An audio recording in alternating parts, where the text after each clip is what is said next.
Right, hi. It's been some time. It's been a couple of months, maybe a few months even.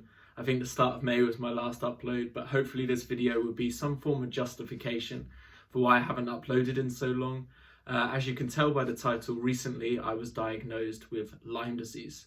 So to start from the beginning of the story, there's actually 4 mounds that are quite famous here in the city that I live in Krakow, in the south of Poland. I'll show some pictures of these mounds to give you an idea of what they're like, but they're very common and very popular amongst tourists and even the locals, because they're 3 of the 4 of them are free to access.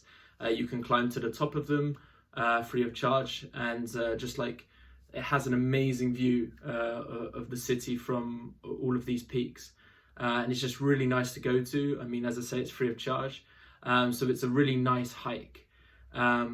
Now at the start of June, it's currently the end of July when I'm making this video. So at the start of June, I decided to hike to one of these mounds. I had already been to 2 of the mounds before going to this third one. So I had another 2 to go to. For this third one, it was actually my favorite one out of the 4. I've now been to all 4. But this third one was my favorite one, but it required a really long hike to get to this third mound. I had to hike through a really large forest to get to it. I did this all by myself, and it was just a really nice day as well. It's 31 degrees, not a cloud in the sky, really, really sunny, really hot, but a really long walk. And yeah, I sort of made a mistake. I was wearing shorts the whole day with no other form of like protection or anything like that, to protect me from bites or anything like that. Bites are something I've experienced a lot, especially recently. Obviously I traveled a lot last year, and mosquito bites were pretty much a daily occurrence, just like they have been here when I've been in Poland, especially during these summer months. So I thought, I'll get some bites, they'll be gone in a few days. It's just one of those inevitabilities in life that you can't really avoid. Unfortunately, that wasn't the case. A week after doing this hike and going through this forest, I was wearing shorts again a week later, almost exactly a week later, and I developed this really big rash on my leg, and I was like, looked at it, and I was just in shorts, as I say, and I just looked down at my leg and I'm like, holy shit, that's a really, really big rash. I'll insert some photos of what it looked like.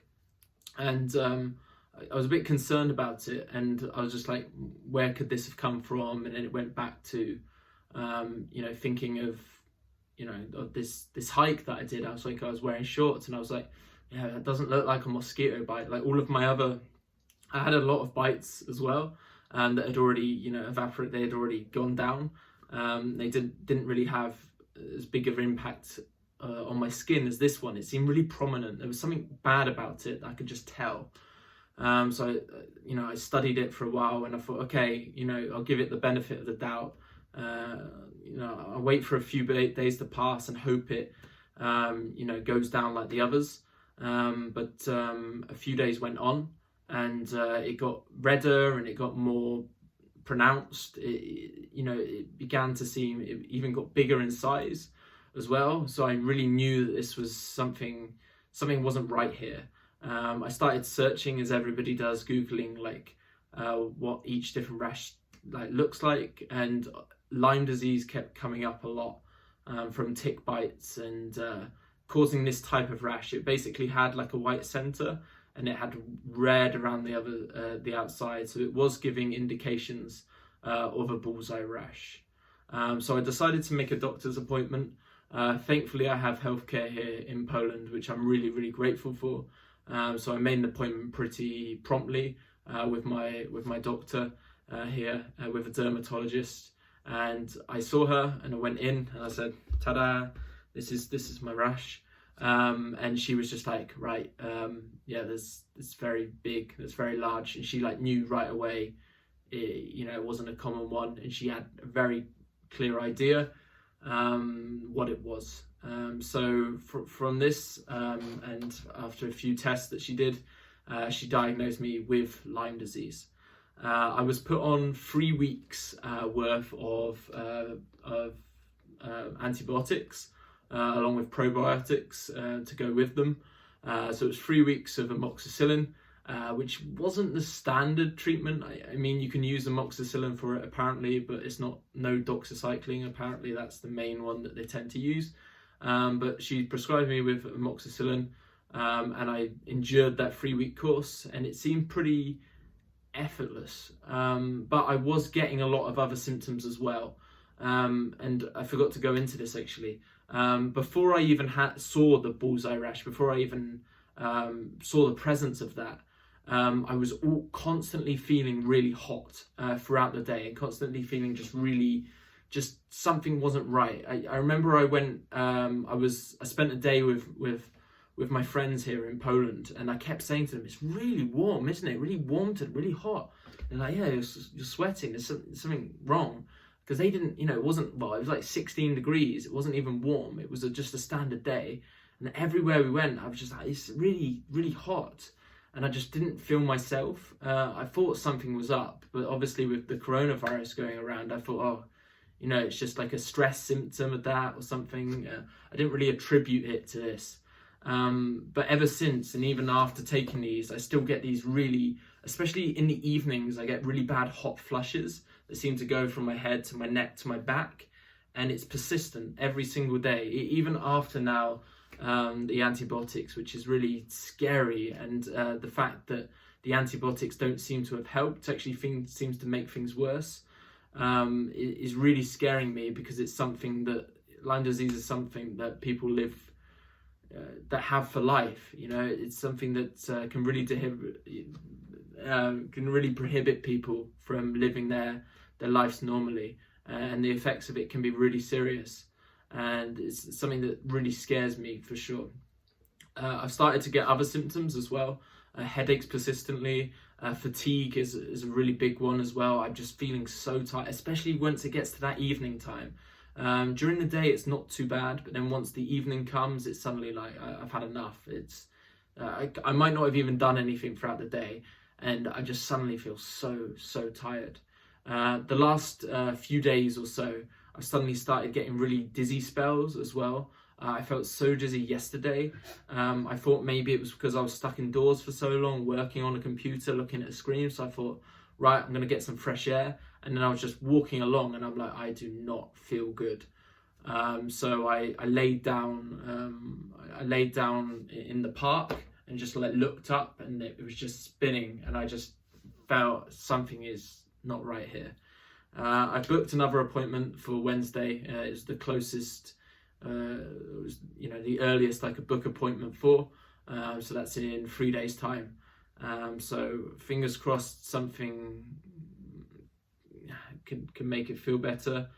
I realise the implications of this disease, and it's a horrible thing to have. Another thing that really actually scares me about it, and something that really affected me, is my doctor said to me, be really cautious at a time like this, because obviously it's coronavirus time, and one thing that the Lyme's disease itself does have a hindrance of is your immune system. It can really prohibit your immune system from working as effectively as it once might. And as a result, if I get something like, if I did get the coronavirus or something like that, my body would find it much harder to fight it, according to her. And she was just like, just be really, really careful. So I don't really, I'm fearful to go out. I've always been cautious anyway. Like even before, for people that know me personally, I was a huge germaphobe even before the coronavirus. So when the coronavirus came into effect, I sort of got even more worried, and I was staying indoors for as long as possible, and doing all of these things. And as I say, even before that, I used to wash my hands incessantly, too much actually. Carry hand gel everywhere. To Poland, I brought 1 billion hand gels with me, because I stocked up, because I knew that I would need. This was before any of the coronavirus happened. It's just I'm always fearful of germs anyway, and getting ill, because my body doesn't respond well to it. It never has. So I was always afraid that. So now, given the fact that there's coronavirus time, with this Lyme disease as well on top of it, and then I'm perceived as someone that would react really badly to it, apparently, according to this doctor, it's made me really anxious. And I just, as a result, that obviously reflects on your mental health, emotional health as well, because you're just like, what the hell do I do? I just don't feel comfortable anytime, anywhere. And when you're constantly feeling dizzy and constantly feeling you've got headaches and just physically unwell, along with this mentality, it just drives you right down the well. I made my last video, and if people see my last video that I made, and I said about how being a virgin, I don't care, like it doesn't affect me. And I said at the end, there's much worse things in life that people could have, which why I didn't really care that I was a virgin. And this is sort of one of those really bad things that now I suddenly really do care about, because it's affecting my life so badly and so negatively. As I say, it's still early stages, so things could happen. It's been a couple months now since it's been about just over a month since I was properly diagnosed with this in mid-June. But I still don't feel any better, and I'm worried that it would persist into something worse. So this was just, I realize it's like 12 minutes long, an update, just to let you know, I'm not doing too well, but fingers crossed things will look up, and I hope to be back to a positive mindset real soon. And please keep positive during this time. It's really important, because your mental state can really help your physical state as well. It's what I need to be. I need to be more mentally positive, because I reckon that would help my physical symptoms. As silly as that sounds, I think there's a lot of truth to that. So fingers crossed things will improve. But anyway, thanks for watching, and if you have any questions about it, or if you've got any of your own stories, please let me know in the comments. Remember, I'm still in Poland. I'm not with friends, I'm not with family or anyone like this. I'm still in Poland, so that's another reason why it sort of got me down, because I don't really have many people here that I can rely on or that I can go to, and it really makes me miss home during things like this and diagnosis such as the one I've just been given. Leave me a comment, let me know if you've had a similar experience, or if you recommend anything, or whatever, because I'm still quite naive to this, so it would be much appreciated. So thank you for watching if you got to this stage, and I'll speak to you very soon.